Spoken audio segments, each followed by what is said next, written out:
So for the third stage of Is There Anybody Here Who Can Beat Me, I ended up using Zenkai Yellow, Gogeta Blue, paired up with Vados, and then we have the 1000 Day Bulma here. Now this is not going to be the most accessible setup for most players, but this is the setup I went with. I wasn't actually sure if we were going to be able to do this, but you'll see at the end of the video, we did actually just barely manage to reach the 100 million mark, so it is going to be pretty tight. This is not the easiest of ones. I think looking at the other stages that are coming up, I think this is probably actually going to be the hardest one.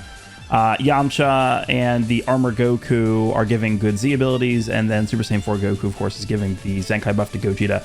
But the gist of this is we're just going to be using Vados switching out. Vados is giving 5% damage every time she swaps out, up to 10 times. And you can get the switch out on Vados 10 times. You actually will see in this that I did do that. What you want to do is you essentially want to fish for green cards to use with Vados throughout this time that you're spending. Every time Vados uses a green card, she's going to reduce the sub count of allies to switch back in.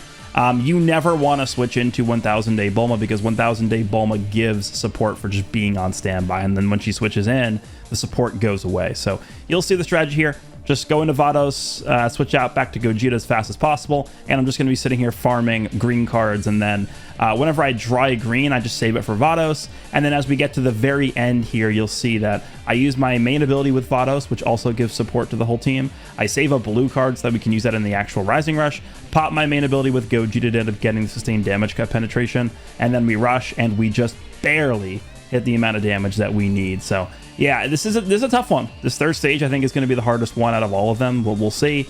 Let me know if you guys used a different strategy, because this again is not going to be the most accessible one, but this is the way that I beat this stage. Hope you guys enjoyed, and I will see you in the next one.